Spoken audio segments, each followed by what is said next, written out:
Hey everybody, this video is about bad sentences in the book The Great Gatsby by F. Scott Fitzgerald, and I should probably clarify what I mean by bad sentences first. I really mean poorly written, but bad is easier to put in a title. Now when I was in school, and this includes high school and college, I had some writing instructors who were strict about certain elements of writing. One teacher was really strict about grammar, another instructor was strict about word choice, and I liked the classes and I learned a lot, but it also changed the way that I read, especially now, as I'm focusing more on writing in my spare time. For example, when I read The Great Gatsby decades ago, when I first read it, I didn't question anything about it. Everybody I knew who read books said it was a great book, so I assumed I was reading a great book, and I was. As far as I was concerned, if F. Scott Fitzgerald wrote it, or if Hemingway wrote it, or if Steinbeck wrote it, or if Twain or Dickens wrote it, then whatever it was must have been great. I didn't question those things. Who was I to question the writing of a great novelist? And it's kind of like, right now, who am I? I'm just a blogger. Who am I to question anything that those great authors write? But I started reading The Great Gatsby recently, and I had to stop because of some of the sentences. And I don't know how critical to be of sentences in an influential book like The Great Gatsby. I hesitate commenting on it because I don't want to come across as constantly, I call it nitpickety.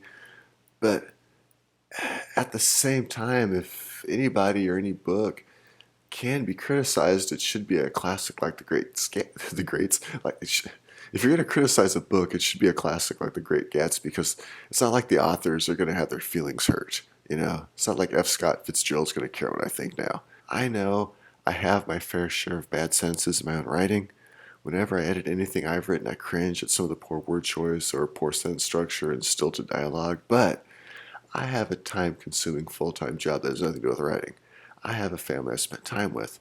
I write when I get the chance. I don't get all day to bang away at a keyboard. I don't get to hang out with cool, famous people at cafes at night and talk about the world or talk about whatever cool, famous people talk about. I mean, I hang out with my wife. She's cool. She's not famous, and we don't hang out at cafes, and we're usually talking about reality TV or The Yard or Bills. It's probably not what the famous authors are talking about when they're hanging out with other famous people. All right, man, did I stray on this one.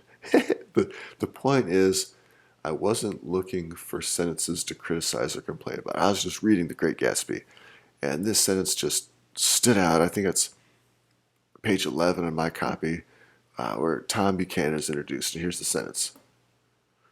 Two shining, arrogant eyes had established dominance over his face and gave him the appearance of leaning aggressively forward. All right, well, what's so bad about that? What would make me just stop and think, that's kind of a bad sentence?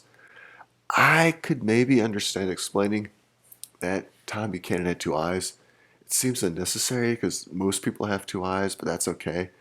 It's the shining, arrogant eyes that got me. If I had written shining, arrogant eyes in college, my writing instructors would have explained to me that eyes cannot be shining or arrogant. I mean, maybe I could have gotten away with shining if the eyes were reflecting. There might be an arrogant expression on a person's face, but eyes by themselves are not arrogant.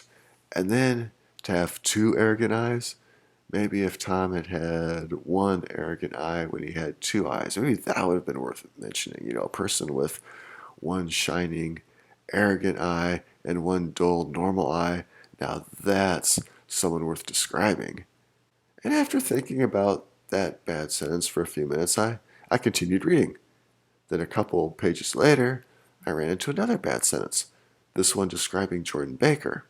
She was extended full length at her end of the divan, completely motionless and with her chin raised a little, as if she were balancing something on it which was quite likely to fall. Okay, why is this a bad sentence? I get the impression that this was a rough draft sentence that Fitzgerald never went back to finish. Now, she was balancing something on her chin. The word something is just kind of vague. If I had written that in college, my writing instructor would have demanded that I come up with another word for something. Something is what you write when you're not sure what word you want to put in its place. I kind of want to know what that something could have been. If I'm going to write that a character has her chin raised, like she were balancing something that was likely to fall, I should be able to think of something that could be balanced on a chin, a napkin, a cocktail glass, several cocktail glasses, a book. Now, if The Great Gatsby were 800 pages long, I could understand something being in the book, but The Great Gatsby is relatively short. F. Scott Fitzgerald was a professional writer. When I was in college, I couldn't use the word something without getting chewed out. That's just in college. If F. Scott Fitzgerald could get away with using the word something in a universally acclaimed work of literature, I at least want to be able to point it out. And I want to know what could have been balanced on her chin that was quite likely to fall. Yes, I know that I'm getting bothered by something trivial. I pause when reading The Great Gatsby because Tom Buchanan has two shining, arrogant eyes, and Jordan Baker raises her chin a little as if she were balancing something on which it was quite likely to fall. Maybe it's because I'm getting older and grouchier. I don't know, maybe it's because I'm writing more than ever, so I notice things that I wouldn't have picked up on before because I have to be careful about doing the same thing in my own writing. Either way, it's probably a miracle that I finished reading any books at all anymore. And before I read any further, I must know if these sentences are bad or if I'm just turning into just a nitpicky reader. Am I being too critical? Was my college writing instructor too critical? Without his criticism, I never would have become this critical of a reader. Is The Great Gatsby such an awesome novel that it can no longer be criticized? Am I just a crank who uses any lame excuse to not finish a book? And while I ponder these questions, I'm going to balance a copy of The Great Gatsby on my chin. Despite it being such a small book, I believe it is quite likely to fall. Thanks for watching, and if you found any other crazy sentences from The Great Gatsby, because I know these aren't the only ones, then leave a comment below. Also, this is my blog, Dysfunctional Literacy, where I put up most of my writing. I do book reviews, commentary, and I write my own original stuff. So if you like this kind of video or topic, check out my blog or like and subscribe. Well, either way, thanks for watching.